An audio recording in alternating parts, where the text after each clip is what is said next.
Hey guys, in today's video, I'm going to be giving you some tips and advice on how to improve your aim in Apex. I've done these types of videos before with different games and they've been received very well, so hopefully you learn a thing or two with the Apex one and you start winning some games, getting some more kills, and having some more fun with the game.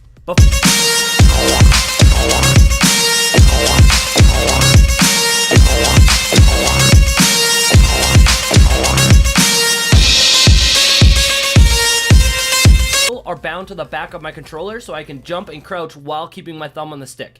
Everything I'm going to say still applies to you, but I feel like I need to add that.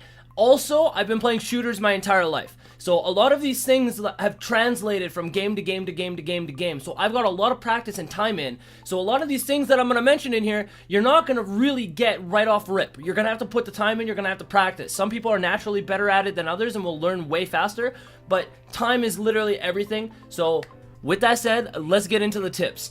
So first and foremost, and probably the most important, is that this game has predictable recoil. Every gun has unique recoil, but you can control the recoil on every weapon. So this is the R301, for example. Me just shooting R2, not touching the right stick, you can see the recoil pattern that I have. Now if I control it by touching down on the right stick just a tiny little bit as I shoot, I can predict that recoil, I can control it. So you can see how the bullet pattern is way more tight right there, right? When I'm controlling it, rather than on the left when I'm just holding R2 and shooting at an enemy. So I'm going to do it one more time. All you need to do is just hold down just a tiny little bit. Now it sounds really simple, but it's actually really difficult and it's hard to get used to. If you want to learn how to do this really well, I do suggest going into the training arena and just practicing with the R301, because the R301 has the least amount of recoil, as far as I can tell, out of any full auto AR in this game. So if you want to practice and get used to it, use the R301. But now I'm going to show you the R99, and as you can see, the R99 has a lot of recoil. If any of you guys have used the R99, you know what I'm talking about. It's got a lot of recoil. So on the left, that's just me holding R2, and then on the right there, what I just did, this is me controlling it. It's basically a laser beam. Now what I'm doing is, one more time, I'm just holding down on my right stick just a tiny little bit. That's all that I'm doing. And I'm able to control that recoil. It's predictable. It's very important. It's predictable, so you can learn how to control it. Now, let me show you a way that you can practice this. So, what I'm doing here is I'm using the R99, once again, got a lot of recoil, and I'm picking a little spot in the rocks, okay? You see that little circle? There's like an indent into the rock. I'm shooting on the right just to show you that there's no mods or anything like that, because I saw comments about people saying that I use mods or something. I'm shooting my bullets into the little crevice, the little hole in the wall, and I'm trying to keep all my bullets inside that hole. Now you can do this over and over and over. Just find another little spot, back up, and try to keep all of your shots inside that little hole.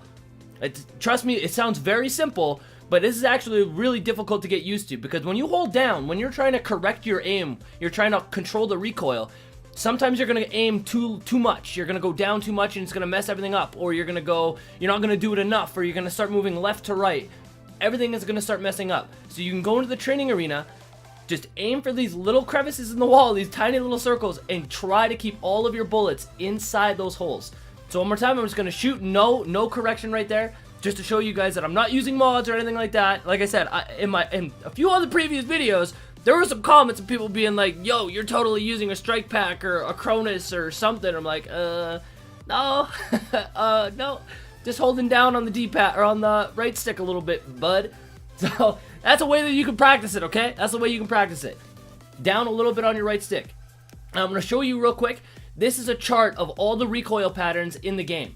Now, you don't need to memorize this. Just by playing the game, you're going to get used to it. Whenever I pick up a certain gun, I have it memorized. Like, I play the game a lot. So I know what the recoil pattern should feel like on each weapon.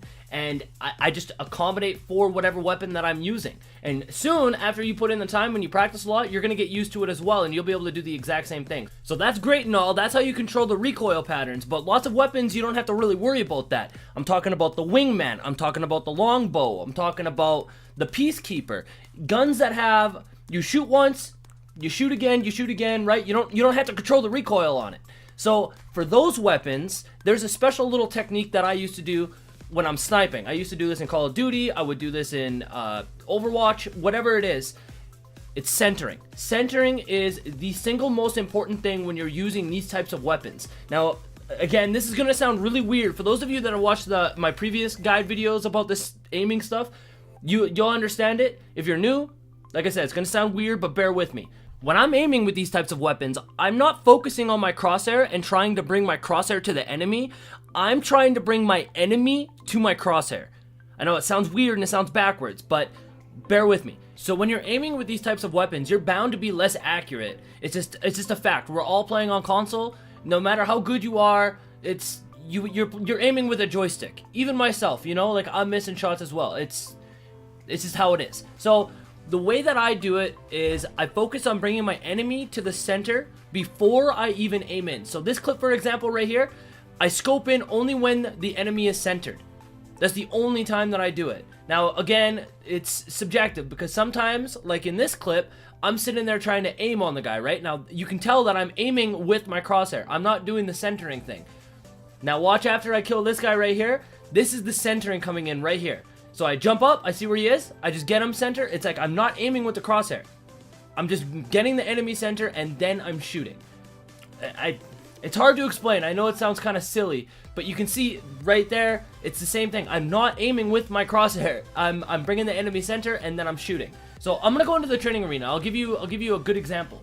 So obviously this is gonna be a very simple version of what I'm trying to explain, but picture this moving target as an enemy in the middle of a game, okay? Now, what I'm doing here is I'm sitting here and I'm tracking the enemy, and you're relying on your aim as a console player, and you're going to be less accurate. Like I said, it's a fact. You're playing with a joystick, you're going to be less accurate. So what I do is rather than aiming, I put my crosshair center and I wait for the target to go center of my screen and then I shoot. So rather than aiming with your right stick, you're letting the enemy move center. Now, of course, it's going to be a lot more difficult to do in the middle of a game because enemies are going to be unpredictable. They're going to be moving around in different ways. But if you're able to incorporate this into aiming, of course, it's going to be a mixture of both. When when it's all said and done, it's going to be a mixture of both. But if you can get used to letting your target go center rather than trying to aim, incorporate the both together, you're going to see way better results. Way better results.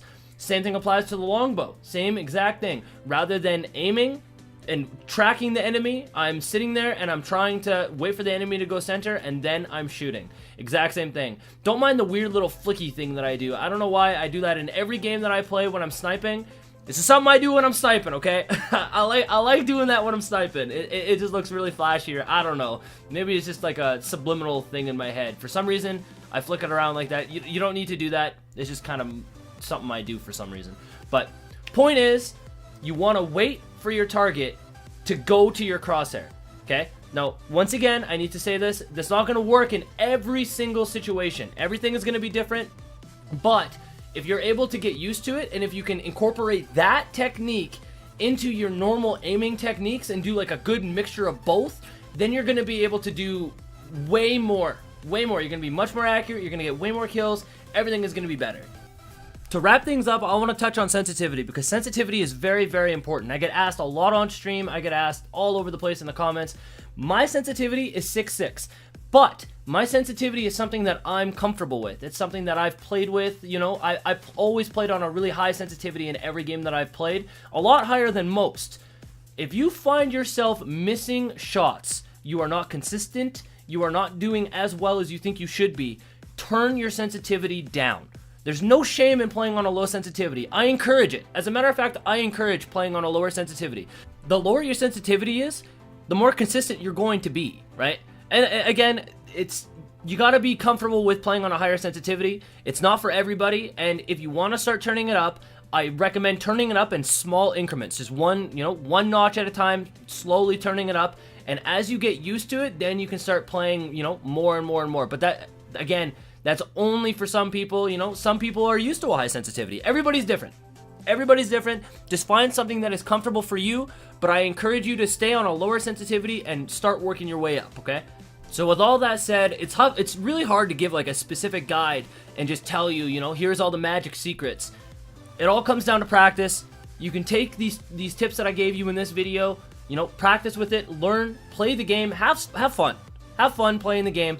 And the more you play and the more time you put into the game, the better you're going to be. That's just a fact. That's just what's going to happen. So it all boils down to time. It all boils down to practice.